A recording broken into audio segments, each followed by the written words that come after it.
Hey guys, how's it going? Get right to it. You will notice that the Jeep is looking a little different than the last time you saw it. And it is back to stock. Now, in the video where I was going over re-gearing for bigger tires, if you'll notice, I updated the title and directed you to the description. And this is the video that the description is now referencing. And this is going to be my experience with the lift kit and the 35s. And all in all, it was not as good as I expected. So what happened was the 35-inch wheels did rub in the front. They would rub on the lower control arm. You can see that bit of a shinier spot. Both sides would rub on at full lock, and then the back was rubbing on the rear plastic. When I would go over a big enough bump, you could see in there a little scuff on that indent. It was only rubbing on this side because the inner wheel well has that kick out for, I believe, some evap related stuff. But it was a combination of 35s on stock rims. Now, some people are going to say, well, it was because of the JK Rubicon rims. It is not. They are the same. I know some people say that there is an offset difference and a back spacing difference, but both rims are 17 by 7s, and when I measured I think it's the offset, so measuring from the face of what would sit against the rotor to the back edge of the rim, both wheels were about 6 1/8 inches, at least compared to my measurement. So both the stock JL Sport rims and the JK Rubicon rims are the same. I didn't do any research as to whether it's a difference in Dana 44 versus Dana 35 and 30, but bottom of the line, end of the story is they didn't fit.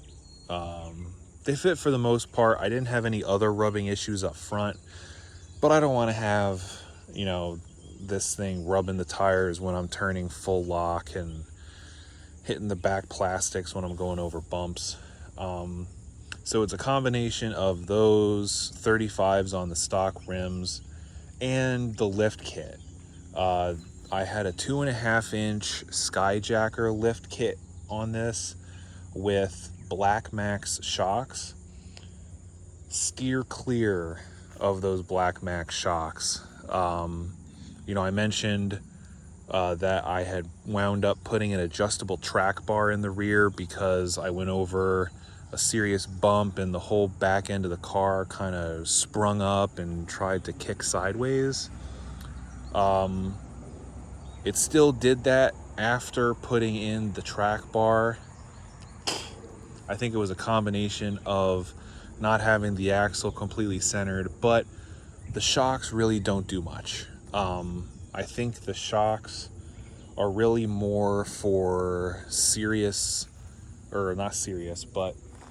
a vehicle that does majority of off-roading compared to on-roading, because they really didn't seem to control the actual impact of a bump. They seemed to kind of control the bounce after the fact, but that initial hit was more than I think the shocks were designed to handle. So I would absolutely steer clear of those Black Max shocks. The easiest way to tell if you've got Black Max shocks is if you take the bolt out, if they're already on your vehicle, or if you have them out of the vehicle, you can move the piston in and out, and the piston isn't trying to always extend, because they're more like fluid dampening. So yeah, and this thing would ride like a wagon. You'd hit a bump and it would just, it was a whole mess. So I just decided I wasn't a huge fan of the shocks. The tires are rubbing.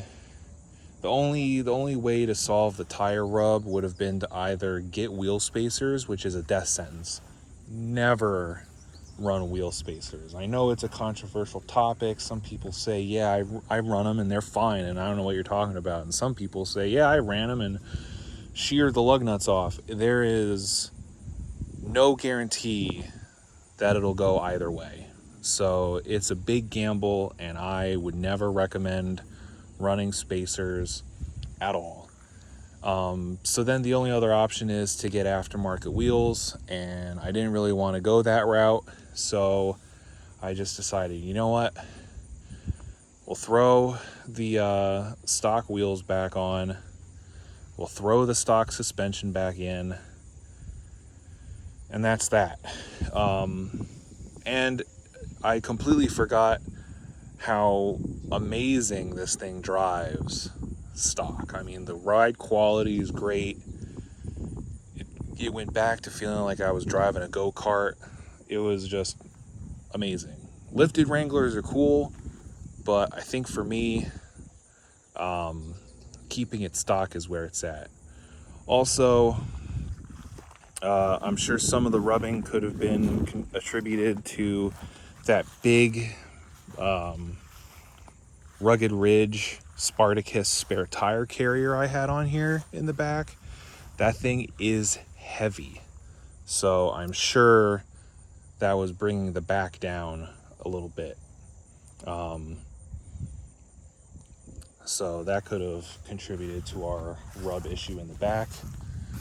Also, in the front, might have noticed that the plastic front bumper went back on.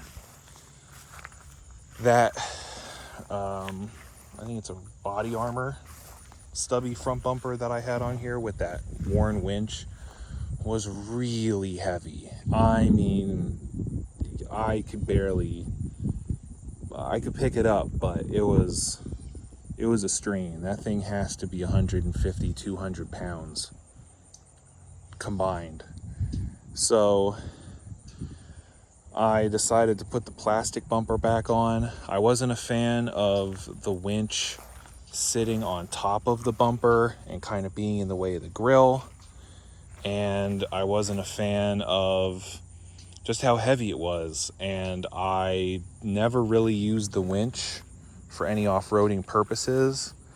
And, you know, this vehicle isn't owned outright in my name yet. So I don't think that I would have taken it off-roading to the level where I might need a winch.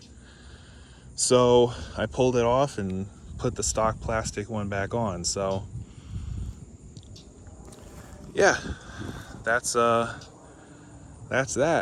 It's back to stock, back to being more drivable, more streetable. I can still take it off road. I took it off road